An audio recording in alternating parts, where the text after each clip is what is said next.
민수기 첫 번째 시간을 가집니다. 오늘 말씀은 민수기 1장 1절부터 4절 말씀입니다. 이 전체를 합독하고 민수기 서론으로 우리가 말씀을 나누도록 하겠습니다. 민수기부터는 너무 이렇게 막 빡시게 하는 게 아니라 핵심적인 것만 우리가 좀 붙잡고 아는 축복의 시간이 되었으면 좋겠습니다. 자, 민수기 1장 1절부터 4절 말씀을 한 목소리로 합독하도록 하겠습니다. 이스라엘 자손이 애굽 땅에서 나온 후 둘째 해 둘째 달 첫째 날에 여호와께서 시내 광야 회막에서 모세에게 말씀하여 이르시되 너희는 이스라엘 자손의 모든 회중 각 남자의 수를 그들의 종족과 조상의 가문에 따라 그 명수대로 계수할지니 이스라엘 중 20세 이상으로 싸움에 나갈 만한 모든 자를 너와 아론은 그 진영별로 계수하되 각 지파의 각 조상의 가문의 우두머리 한 사람씩을 너희와 함께 하게 하라. 아멘. 민수기는 히브리 본서 제목이 광야에서라는 뜻의 베미드바르라는 겁니다. 광야에서 보냈다는 거죠. 그래서 우리가 바탕 화면에 제가 우리 그 썸네일이죠. 거기 보면은 광야에서 이제 진을 친 모습을 이렇게 제가 하나로 했는데요. 70인역 제목이 숫자들이란 뜻의 아리뜨모이라는 뜻이에요. 그래서 이것을 의역해서 백성들의 인구 조사 기록이라는 의미에서 우리는 한글 성경에는 민수기라고 이름을 하게 되었습니다. 그러니까 백성들의 인구조사 기록, 정확하게는 군대 개수와 관계되어 있는 부분인데요. 어쨌든 그래서 그거를 민수기라고 이렇게 하게 됩니다. 모세가 기록한 것으로 보면 되고요. 기록 연대는 정확하게는 몰라요. 그냥 출애굽 이후 모세의 사망 이전 사이의 기간쯤인데 어쨌든 간에 뒤에 썼다고 보는 게 맞지 않겠습니까? 그렇죠? 뒤에 기록이 있으니까. 민수기의 내용은 이제 시내산을 떠나서 노예 민족이 아니라 이제 선민 이스라엘의 군대로 다시 태어나 이제 가나안 행군을 시작한 때로부터 시작해서 이 가데스 바니아 사건으로 인해서 38년간의 광야 방랑과 더불어 다시 이 요단강에 재집결하여 모압 평지에서 이렇게 재정비하고 있는 까지의 내용을 담고 있어요. 그러니까 한마디로 이스라엘의 본격적인 광야 생활 전반에 대한 기록을 다 담고 있다고 보면 돼요. 그러니까 나와가지고 시내산에서 출발할 때부터 해서 모압 평지까지 갈 때까지 이 38년간의 그 삶을 거의 다루고 있다고 보시면 됩니다. 출발할 때 군대 개수를 하고 거기에 도착해서 개수를 하는데 숫자가 비슷해요. 근데 그 기간이 약 40년이 지나요. 그러면 한 세대가 다 죽었고 새로운 세대가 되었다 이 말이라고 보시면 됩니다. 자, 그래서 민수기는 이스라엘이 이미 시내산에 도착한 지도 근 10개월 이상 경과한 때를 말하고요. 그래서 이미 시내산에서 이스라엘 백성으로서 하나님과의 언약을 체결하고 성막도 건립하였고요. 또 레위기의 율법까지 모두 받고 난 이후입니다. 이제 곧 가나안을 향해서 정복전쟁 행군을 시작하려고 하는 그 시점에서부터 시작돼요. 그러니까 어딘지 알겠죠? 이제 레위기까지가 딱 시내산에서 말씀 받고 하는 것까지라고 하면 이제 민수기부터는 뭐냐면 출발하자라고 하는 시점이라고 보시면 되는 거예요. 우리는 이와 같은 민수기 전체를 크게 이제 세 부분으로 이해하면 돼요. 그래서 첫 번째 군대 개수를 시작하는 1장부터 12장까지를 일부로 보면 되고요. 가데스 바니아 사건으로부터 시작하는 13장부터 25장까지를 2부로 보면 되고요. 그리고 2차 군대 개수를 시작하는 그 26장부터 36장까지를 3부로 보면 돼요. 그런데 엄격히 말하면 가데스 바니아 사건을 중점으로 이렇게 나누면 되는데요. 그건 좀 이따가 얘기하고요.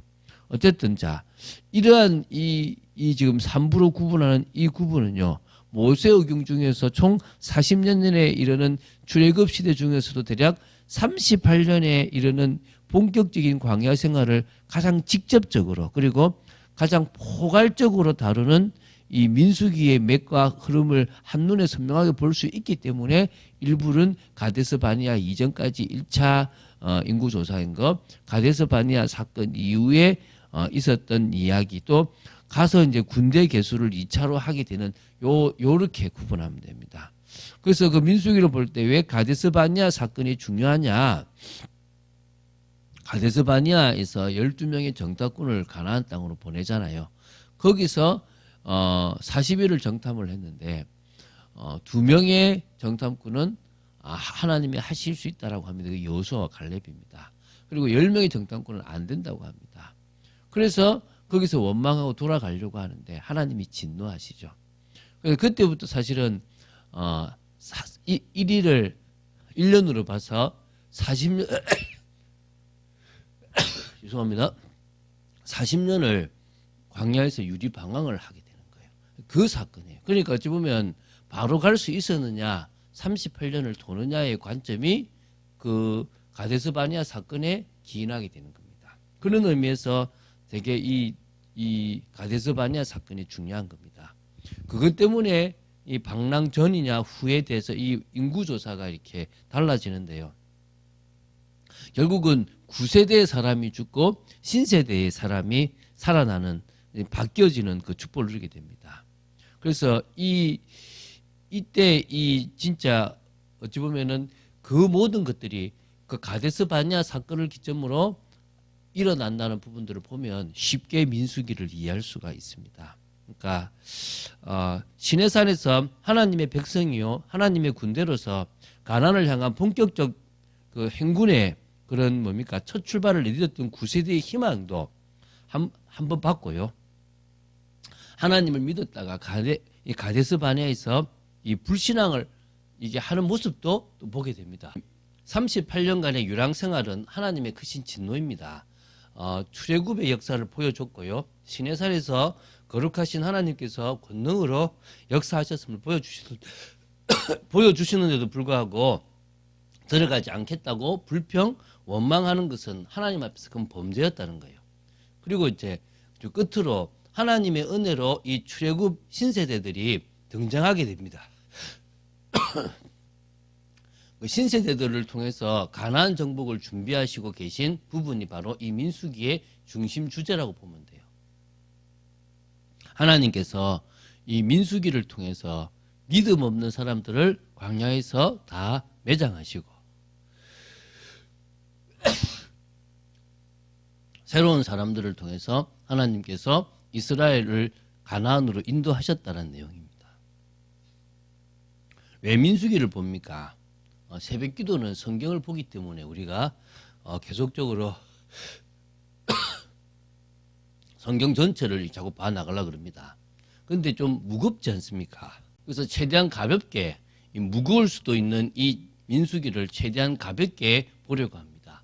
역사적인 내용들을 다루기보다는 우리에게 주시는 영적인 의미들을 좀 다뤄보려고 합니다. 그래서 영적인 의미를 좀 다루면서 복된 시간을 가져보게 되길 바랍니다. 이번 주간에 디도와 디모데라는 인물을 했습니다. 디도라는 인물은 생소할 것이고 디모데라는 인물은 많이 들어봤을 것입니다.